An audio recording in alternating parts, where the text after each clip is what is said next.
What's up, everybody? This is Dante here, and I got a review of the RX100MK3. Now, this is my new fitness slash YouTuber camera, you could say. This is one of the best pocket cameras on the market. Now, I did a review of the Mark II maybe about a year ago, and the thing is that I had to get this one because one of the main things I got about it, which I'll go into my review, is the tiltable screen, which helps me focus on how I'm gonna get the perfect shot when it comes to my fitness videos or any type of video, like as far as a selfie style video and things like that. But without further ado, let's go and get into the review of the RX100MK3.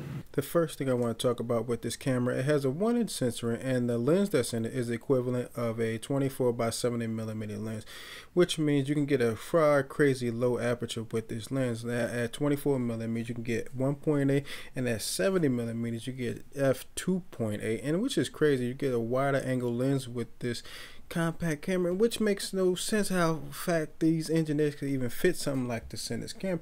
But first I want to take a look at the new feature what comes to this camera is the VEF, the electronic viewfinder, which kind of acts as a secondary on and off switch, which kind of I don't understand. But you pull it out, it turns the camera on, you can get to work, you can take some pictures, video, anything like that. But then once you close the lens down, the viewfinder down, it turns the camera off.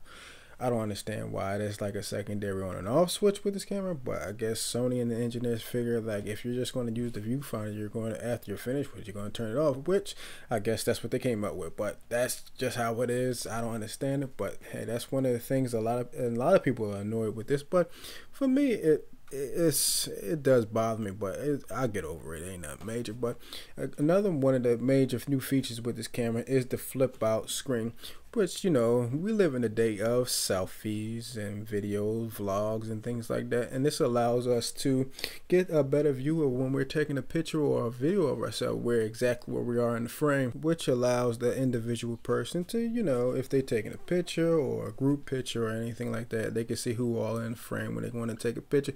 But for me, I really don't use it, but one of the main reasons why I got this camera and use this feature is because I do a lot of video recording, so I definitely want to know exactly where I am when I'm recording myself or any type of vlog style video that I'm doing. I definitely want to know if I'm in frame or not, because I hate having to go back, check and see if I'm in frame or not. No, it just annoys me. But one of another new features is, which kind of is a new feature, is the pop out flash button.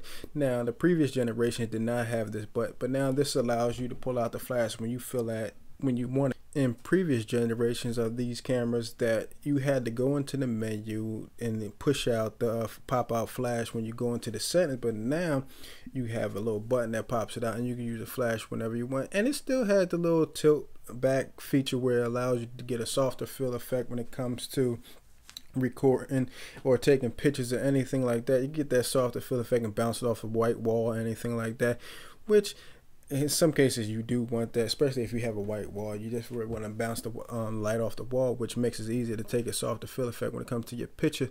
But one of the main things that interests me in this camera is that wider angle, because when I'm doing fitness videos, as you're going to see in a second here, you can see more of the shot when I'm trying to show you more of the exercise that I'm trying to explain or show you here in this video, which makes it so much easier so I can get so much more in the video as far as with this wider angle. And this lens allows me to showcase more of the exercise instead of having to get a certain view angle with the previous generation cameras.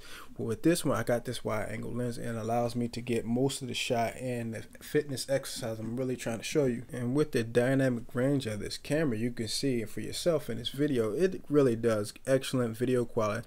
Now this camera does also shoot at 120 frames per second at 720p, but I don't really need that feature. But for, I guess if you want a slow motion moving video, like you're running or any type of dramatic scene you're trying to do, I don't know, you could use that feature if you want. But for me, it's mostly for my fitness videos and, you know, some YouTube video if I want a certain angle and things like that. But as you can see with this 24x70mm lens that's built into this compact camera, which is actually faster, but the zoom is not as good as the previous generation Mark II. But that's perfectly fine with me. I want more in the shot for me. But when it comes to recording video, you can see I'm enjoying every bit of this, because you can see how much of the wide angle of this lens, in which it leads you to understand that some people don't understand what's the difference between a regular lens and a wide angle lens, and this is the perfect example of what I'm exactly talking about when it comes to a wide angle lens. You can see more of the shot and get more in the shot when it comes to recording. And this camera also has the previous generation for you as far as the play memory app, the NFC and things like that. If you want to use your phone as the viewfinder and record pictures or take video or anything like that, you still can use that feature. But for me, the pop-out screen really helps out because I can get the definitely shot. I ain't got to stop my music to pull out the app to use it and things like that. But one of the new features with this camera takes 4K images as far, and you can look at some of the pictures that I took. I took some pictures of some random stuff out here, but if you look at it, really takes 4K images, and I really appreciate now what photographers say a picture's worth 1,000 words, because you can look at some of these pictures and say like, man, these are some crisp, sharp pictures, and the zoom is always on point. And I just love the fact that I can really appreciate somebody's craft where they take pictures for a living or their profession, whatever they want to do. But you can see that look at this.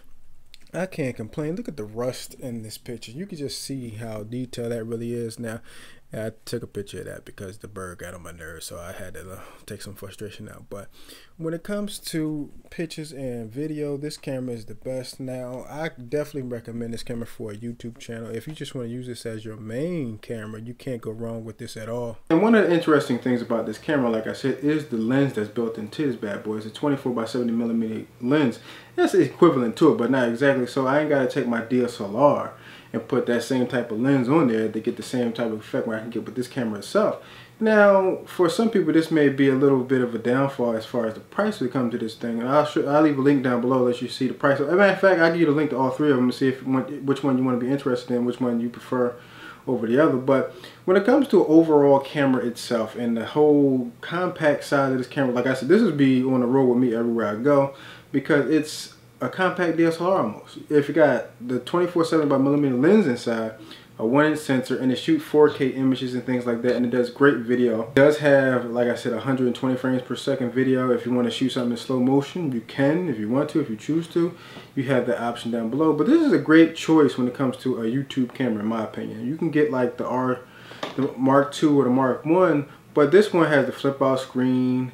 It has the better lens, in my opinion. It's faster lens. Also has, you know, the capabilities that the Mark II had with the play memories app, where you could use your phone as your viewfinder and take pictures with it and record video from your phone itself. But I definitely recommend this camera because it's just a whole complete package as far as my opinion. And I want to thank you guys for watching. I hope you really enjoyed this little review of my new toy here.